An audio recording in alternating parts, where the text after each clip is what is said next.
The redacted Mueller report will be out within a week. That is the latest timeline from Attorney General William Barr. He was on the Hill for a budget hearing today, but was peppered with questions about the special counsel's investigation. Barr said the special counsel's team will help make necessary redactions. He also defended his summary of Mueller's main findings. Here's one exchange with Republican Congressman Tom Graves.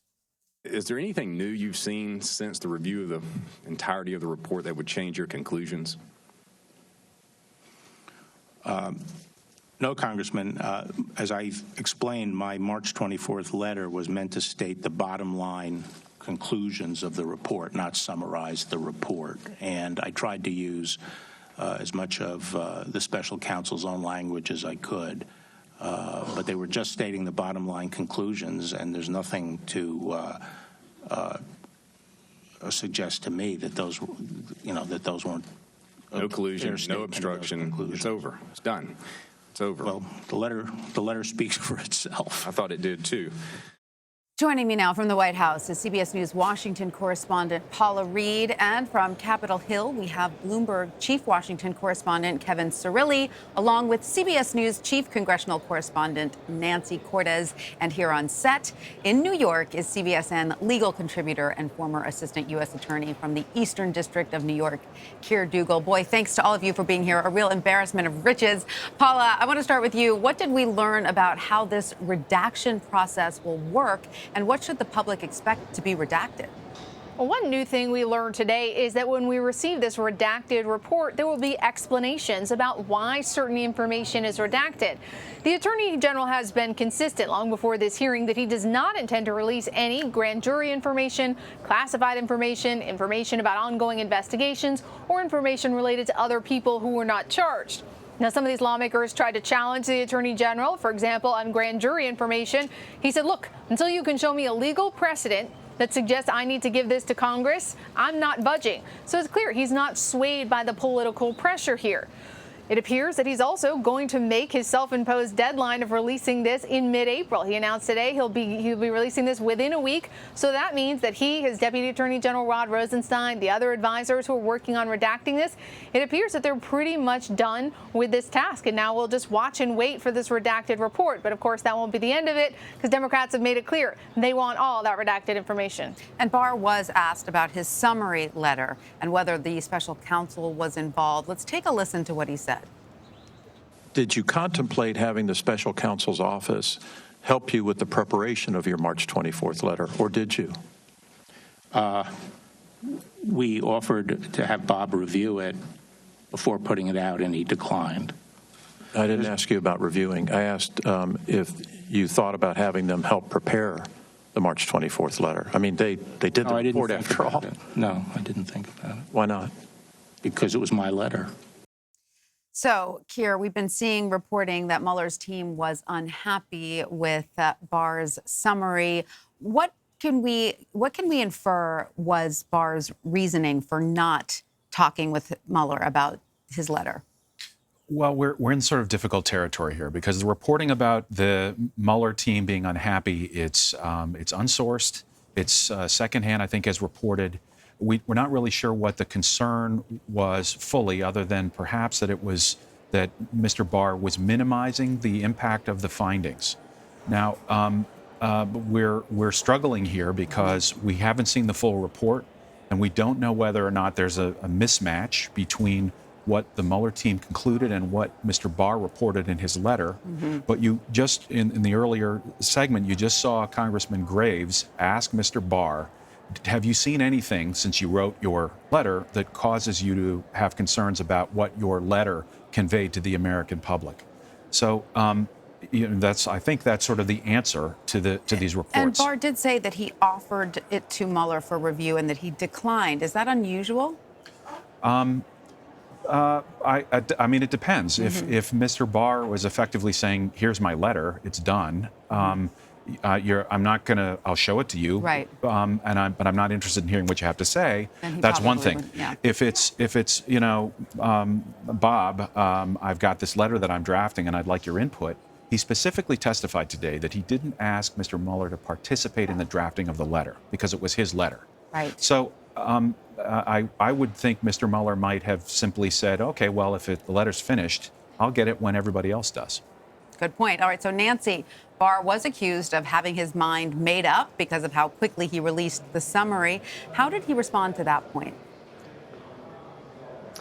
Well, he said essentially that he knew what was coming, that he wasn't surprised by the Mueller report's findings when he finally had the report, those 300 or 400 pages handed over to him on a Friday afternoon. He said that he had a meeting with the special counsel a couple of weeks before, that everyone in the upper ranks of DOJ had a pretty good idea of how the special counsel felt about some of these issues. So he wasn't blindsided, and he had some time to think about how he was going to respond. That didn't fully satisfy Democrats, in particular Nita Lowey, the chair of the House Appropriations Committee, who thought that it was awfully suspicious, in her words, that he got this massive report on a Friday afternoon and by Sunday morning had already decided that after going through all of the evidence in the report that he was choosing not to charge the president with obstruction of justice. She argued both in the hearing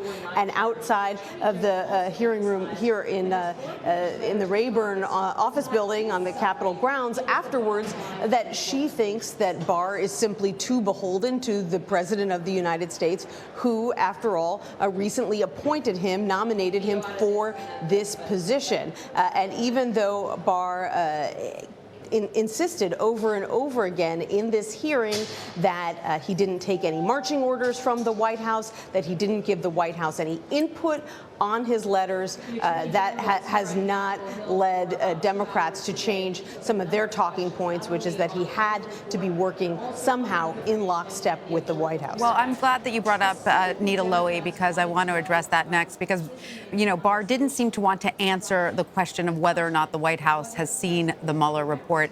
And here he is sidestepping Congresswoman Lowey's question. Let's listen. Did the White House see the report before you released your summarizing letter? Has the White House seen it since then? Have they been briefed on the contents beyond what was in your summarizing letter to the Judiciary Committee? I've said what I'm going to say about the report today. I've issued 3 letters about it. And I was willing to discuss the historic information of how the report came to me in my decision on Sunday. But I've already laid out the process that is going forward to release these reports, hopefully within a week. And I'm not going to say anything more about it until the report is out and everyone has a chance to look at it.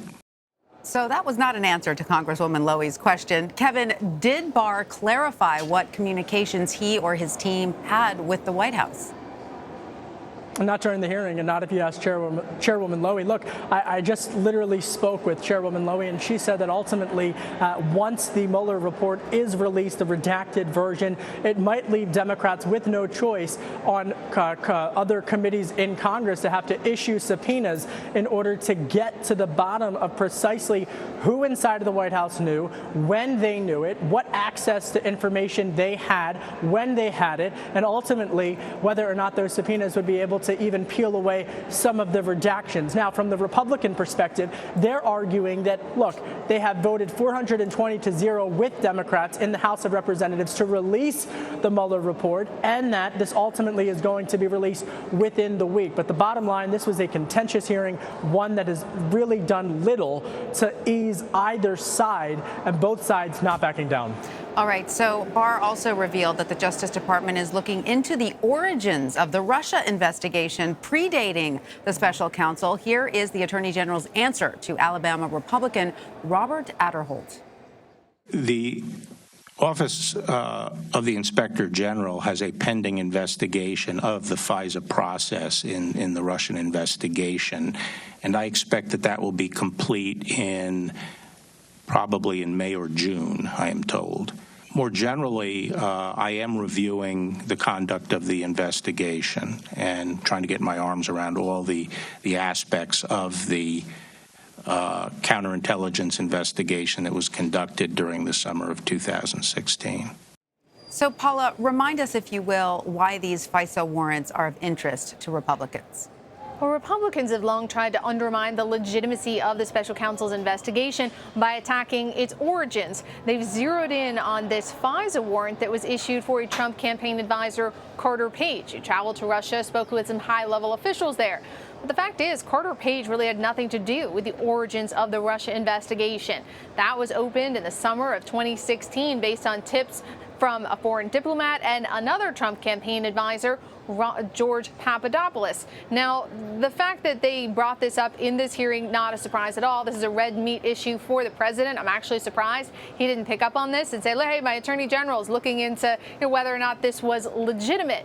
But I think what he was doing is referring to the upcoming Office of Inspector General report. There's an internal investigation. They did the same thing with the investigation to Hillary Clinton's use of a private server, just so the Justice Department can review itself objectively and see how they handle things. It appeared to be that he was sort of preparing for that report so he can handle whatever comes his way in a month or two. And Nancy, there is a growing appetite to hear from Mueller himself. Is this something that both parties can agree on? They agree on their interest in having Mueller testify, but not on the timing. Democrats would like to wait until they get their hands on the Mueller report, or at least the redacted portion of the Mueller report with its redactions included, because they want to be able to ask informed questions. They know that they're not going to have too many bites at this apple, not too many opportunities to question the special counsel. So they want to be able to look at the report, digest it, and ask him very specific questions based on what is in that report. Republicans, on the other hand, not quite as interested in that. In fact, Doug Collins, who's the top Republican on the House Judiciary Committee, said yesterday that if they're going to have Mueller testify, they might as well do it right away. In fact, why not do it next week? Well, there's a couple problems with that. First of all, next week is a congressional recess, so no one's going to be here. But beyond that, they probably will not have had time to read the report fully, digest its findings, and come up with questions for Mueller that really sort of get to the heart of some of these issues, like obstruction of justice, like the counterintelligence investigation, and that may be exactly what some Republicans would like to see. Now, the Mueller report was not the only thing the Attorney General was asked about. One congressman also took the time to ask Barr about the Justice Department's lawsuit to overturn the Affordable Care Act. Listen to the interesting answer the Attorney General gave. 12 million people nationally and 750,000 people in my home state of Pennsylvania who have coverage under the Medicaid expansion would also likely lose that coverage. Am I correct in that, sir? Do you think it's likely we are going to prevail? If you prevail, well, you're devoting scarce resources of your department toward that effort, are you not, Attorney General? We're in litigation. We have to take a position. The answer is yes. We take position in litigation. Invalidated, and if you succeed, that many people will lose their coverage nationally from Medicaid, and 750,000 from Pennsylvania alone, right? I'm just saying that if you think it's such an outrageous position, you have nothing to worry about. Let the courts do their job. So, Paula, what is the Attorney General saying there exactly? That he doesn't expect his Obamacare challenge to succeed? Most legal scholars do not expect this challenge to succeed. The Supreme Court has twice taken up this issue and twice upheld the constitutionality of Obamacare. This seemed to be more of a political move by the Trump administration to revisit this issue and put health care front and center ahead of the 2020 campaign. Now, what Barr is saying there is look, he's not advocating this position. He's like, I work for the administration.